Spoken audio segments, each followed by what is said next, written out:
Welcome, everybody, to Delicious and Nutritious. We're happy that you're here on a lovely day, and we have some interesting things that we're going to be doing today. We've got a great recipe. We have some really dynamite nutritional facts, and of course, we want to thank our sponsors, which are Beth Israel Deaconess Hospital, PACTV, and the Center for Active Living. Thank you, guys. It's so important that you are sponsoring us, and we really appreciate what you're doing. Okay, today we are going to make a real straightforward, simple stir fry. What's a stir fry? Generally, a stir fry is something that came out of the Orient using a wok, but you don't need to use a wok. You need to use, you can use a large saute pan. So we are making a teriyaki pork stir fry with jasmine rice. Now, and I want to say one comment about the rice, and that is always rinse your rice until the water coming off the rice is nice and clear. Otherwise, you're going to have starch and the rice is going to stick together. Okay. That sounds good to me, and we are going to go over to Marcia, and Marcia's going to tell you about our nutritional part, and then we're going to start the video. Hi, good morning. I'm looking forward to sharing some information about vitamins A, B, and C. I think we'll watch the video first, and then I'll come back and discuss that. And thank you all for being here. Delicious and Nutritious is devoted to helping everybody attain a healthy, balanced diet, learning how to cook simple, delicious, and healthy recipes. So let's watch this awesome demonstration of a pork stir fry, and then we'll come back and I'll share some of the nutrition information associated with it. We're going to start off with a pork loin stir fry with oriental vegetables. This is a delicious dish. It is straightforward, it's easy, and if you've seen some of my other shows, you'll also notice that I'm using my favorite wok here, and it's as heavy as hell, but I like it. So what can I say? All right, first thing, right here is a cubed pork loin. Now you'll notice that it's got some marinade on it. Now what's in the marinade? In the marinade is dried minced garlic, cilantro, and we also put a little bit of roasted sesame seed oil. Now why do I use sesame seed oil? Especially roasted sesame seed oil, because it has this wonderful flavor to it, and the Orientals call it umami, which means it's a depth of flavor and complex. So I take a little sesame oil and put it into the container. I take some minced garlic. I take the dried cilantro and I mix it up. Then I put it on the pork loin. Now the pork loin is shaped something like this here. This is really a pork fillet. So the pork fillet is about 10, 12 inches long, and it's kind of round like this here, and it has maybe 2.5 inches across. So I cut strips along the long axis, and I lay them down, and then I make cubes. And you'll notice that this is a typical size cube. And this has been marinated for about 1.5 hours. Now, it doesn't have to be marinated that long. A half hour would probably work just as well because the pork seems to absorb things really quickly. Now, we're going to fire up the stove here, and we're going to get our pan hot. Now, I'm going to put a little bit of what I like to call a neutral oil, which is neutral vegetable oil, which is basically canola oil. And why neutral? Neutral means it has little or no flavor, but it has a high flash point. Unlike olive oil, which has a lower flash point, meaning it smokes at a lower temperature. And what we end up having here is that this here will smoke at a much higher temperature, and I don't want it to smoke, so I would rather work with it just below that. Olive oil, of course, has olive flavor. This does not. So we're going to put a little bit in here. Yes, and look at how it's moving around, and you'll notice, there we go. Now, okay, that's fine. So now we have put our canola oil in the wok, and I'm going to get it hot. The Orientals like to work with a hot wok. Just remember, there's a little roasted sesame oil in here, which is fine. So we're going to get that roasted sesame flavor, which is delicious, totally wonderful. Now, we're going to move the oil around just a little bit here, and when we can see it really rolling and moving, we are going to put in our marinated pork loin. Now listen to that sizzle. And that sizzle is telling us that we are cooking. And there we go. We are now, and you'll notice that I'm just moving around back and forth, and look at how it's starting to brown already. So when you're working with a wok, please remember, have a utensil here.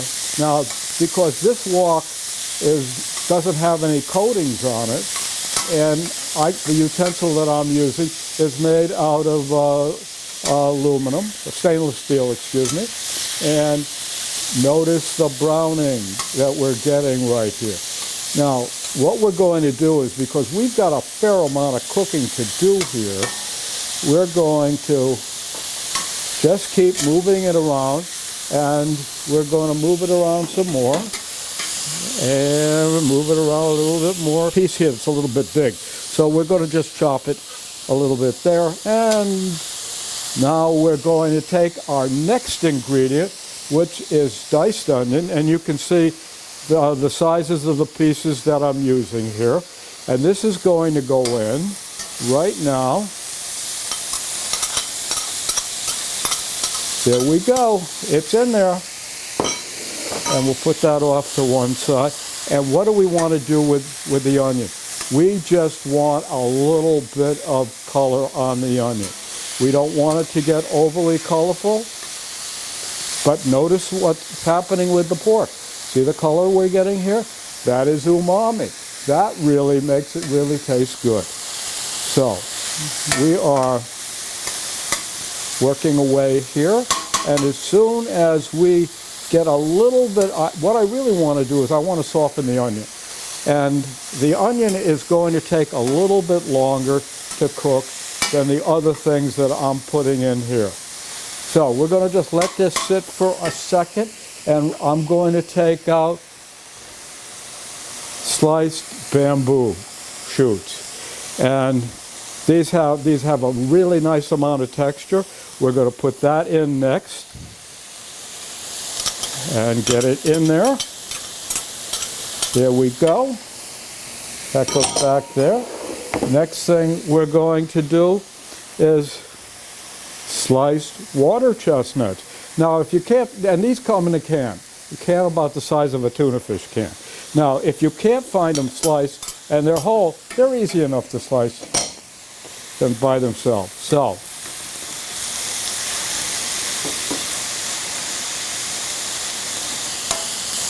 and notice the color that we're starting to get. It's getting a little more intense. Now, just to do a quick check, we're going to take, and I cut one of the pieces in half, and I'm looking at it, and we're almost cooked through on the pork, which is really good. So, next thing I want to do is I want a little bit of liquid.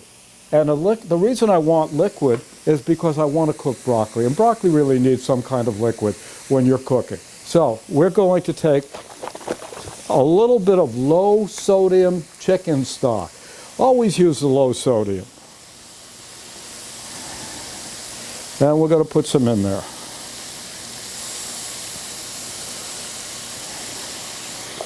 And my calibrated eyeball tells me how much I've put in there.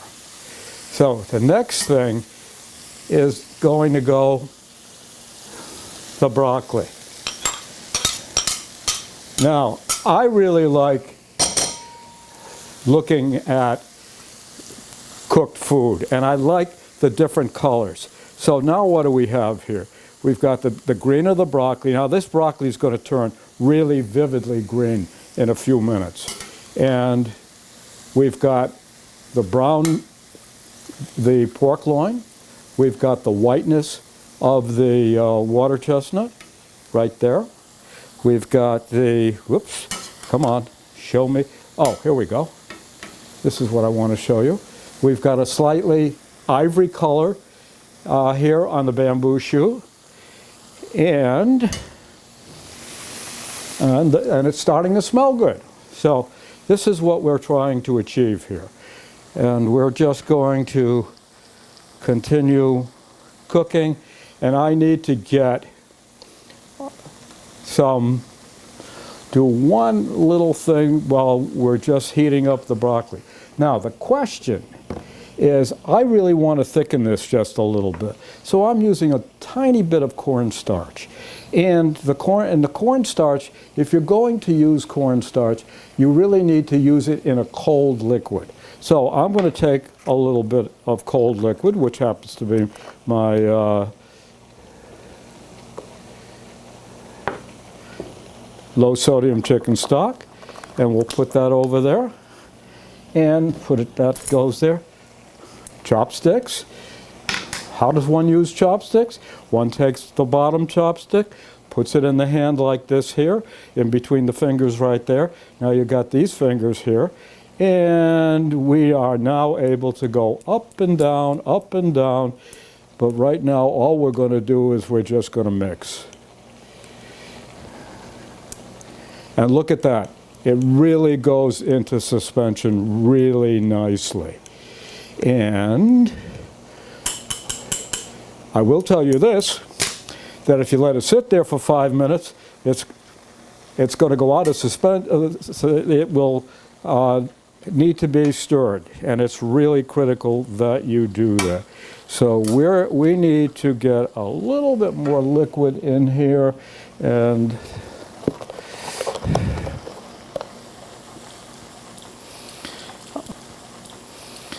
broccoli hasn't cooked enough right now, so we're just going to use a little bit more time. But let me tell you what we've got here.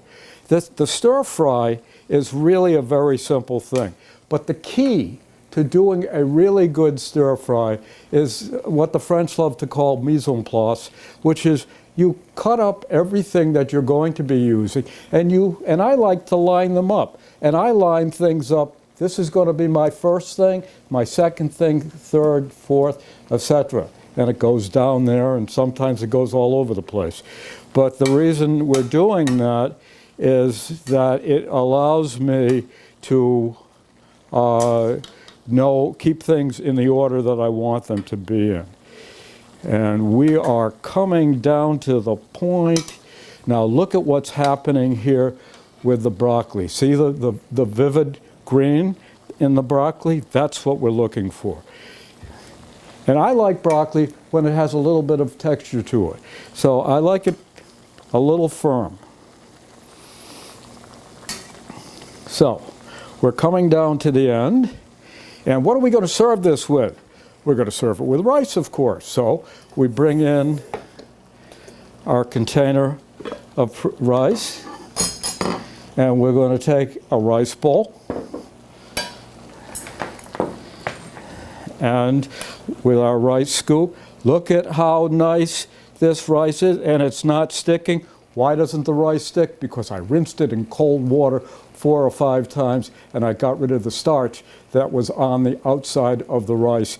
Otherwise, the bottom of this thing would be covered with overcooked rice.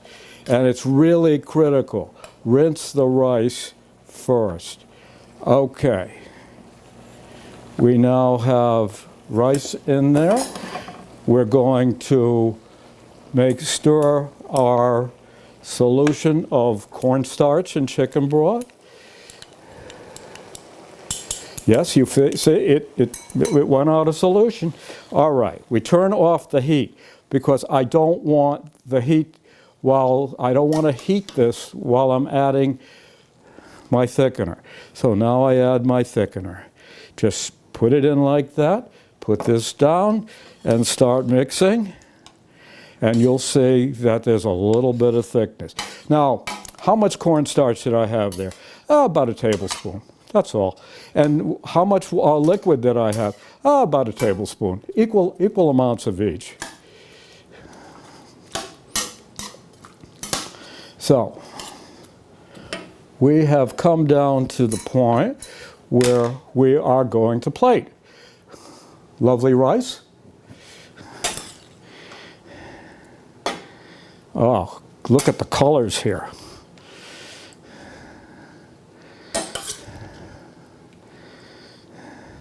Notice that I am taking broth and putting it on there. Now, if you want, and you feel like you want to spice this up a little bit, you can put a little Szechuan peppercorn in there, or you can just have it the way it is. Now, notice what I'm doing. I'm getting my chopsticks ready so I can eat. Now, the Orientals will pick something up and they'll put it in their mouth. They will also, when they get to where the rice is, they'll lift the bowl and they'll kind of push it into their mouth. If they're using noodles, they just kind of suck it into their mouth. This is it. This is a pork loin stir fry with Oriental vegetables. So that looked absolutely delicious. Thank you very much, Jerry. One of the great things about this recipe is also that it is relatively low in calories, about 300 per serving. And it is low in sodium, which is different than a lot of stir fries. It's also gluten-free, which I really hadn't thought about until I was watching Jerry prepare it. The cornstarch is a gluten-free compared to if he had used flour to thicken things. And the rice is also gluten-free. So anybody who does have celiac or for another reason might be avoiding gluten, this would be a great choice. So I'm going to just spend a couple of minutes talking about 3 vitamins, A, B, and C. This recipe contains a lot of other awesome nutrients, but I'm just going to focus on those. For those of you who don't know me, my name is Marcia Richards. I'm a registered dietitian at Beth Israel Deaconess, Plymouth, and Jerry Levine is a chef. So vitamins A, B, and C. There's a lot of vitamin Bs. They're called the B complex, actually, but I'm only going to focus on 1 or 2 of them. So we're going to start with vitamin A. Men need about 900 micrograms, women 700 per day. This recipe provided 87. So that's just one recipe, which is really pretty good. The main thing about vitamin A is vision. Vitamin A helps to maintain a healthy cornea. Your cornea is the windshield of your eye. So having a healthy cornea is going to be important for vision, needless to say. It also is great for skin. It is involved with growth as children are growing. So another thing we don't always think about vitamin A, it's actually called the jack of all trades vitamin because it's involved in so many things, is it's also involved with gene expression, which is involved with every process. So vitamin A is a really important vitamin. And it's, the vegetable sources are called beta-carotene. So the broccoli would have had some beta-carotene, carrots, apricots, bok choy, sweet potato. Include these things in your day so that you can get adequate vitamin A. Another thing I do want to mention is vitamin A is a fat-soluble vitamin, which means you can store it. So it could become toxic. As we get older, vitamin A absorption increases. So as we get older, we should not supplement with vitamin A unless we are advised to by a doctor. So it's the only vitamin actually that increases absorption as we get older. Most of them, absorption is decreased. So get your vitamin A from fruits and vegetables would be my best advice. One of the B vitamins, the first one, vitamin B1, is called thiamine. And it is involved with energy metabolism. So in short, we eat foods, we get calories. The B vitamins have a lot to do with how our body utilizes these calories for energy. You put gas in a car for it to go, you recharge your cell phones. Thiamine helps us use the calories that we get from food that we use from energy. We need about 1.2 milligrams for men per day, 1.1 for women. And take a look at this recipe, it provided 1.2. So this recipe would have given you all of the vitamin B1 or thiamine that you would have needed in a day. Good sources are that rice, pasta, pork. Pork is a great source of B vitamins, higher than most other proteins. So if you're not opposed to it, I would encourage people to try to have pork once a week in some way, shape, or form, whether a pork chop, add ground pork to a meatloaf or a meatball, make a hamburger out of ground pork, have a stir fry with a pork fillet. Peas are a great source, waffles, black beans, potatoes, lots of great sources. The second B vitamin that I want to share is niacin, and niacin is B3. We need between 14 and 16 milligrams per day. This recipe is providing 9.16. Again, almost where we need to be. This is similar to thiamine. It helps with energy metabolism. Good sources are chicken, that pork chop, potatoes, tuna, cereals, and mushrooms. Vitamin C is our last vitamin that I'm going to focus on. We need about 90 milligrams per day for men, 75 for women. This recipe is providing 46 milligrams, primarily from the broccoli. Vitamin C is a great antioxidant, so it helps to keep our immune system healthy. It also helps build collagen, which is what our skin is made of. It's what holds us all together. Other great sources of vitamin C are pepper, Brussels sprouts, grapefruit, sweet potato. Pretty much your citrus fruits and vegetables will provide you with good vitamin C. Please don't take high amounts of vitamin C supplements. Try to get it from your food. If you do take a vitamin C supplement, be very careful not to go over 2,000 milligrams per day. Most of the on the market ones right now are about 500 to 1,000 per serving. So be careful, you can get some side effects from too much vitamin C.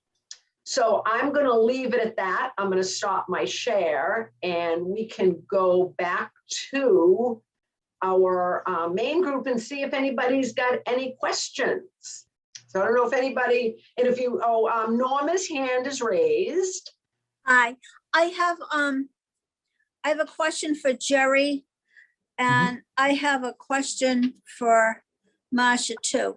Okay, I'll take Marcia first because this is the easier one, I think. Frozen waffles. Can you still get the vitamin from frozen waffles? Because basically Yes, that's what I buy. Okay. Yes, you can. Yeah. Okay. So Jerry, making the stir fry, if you were going to use carrots, would you put them in before the broccoli or after the broccoli? That's a very good question. And the answer is really simple. And that is that you take a look at the vegetable, in this case, carrots, and you say to yourself, is this a long cooking vegetable to make it nice and soft, or does it cook real quickly? And the answer, of course, is it takes longer. So you put it in towards the beginning. And I think that answers your question. Yes, it does. You have to determine whether you're fast cook or slow cook. Thank you. Sure.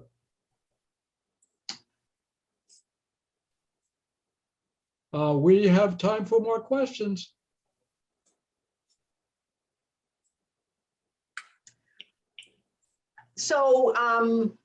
This is Marcia Richards, thanking you all for being here today.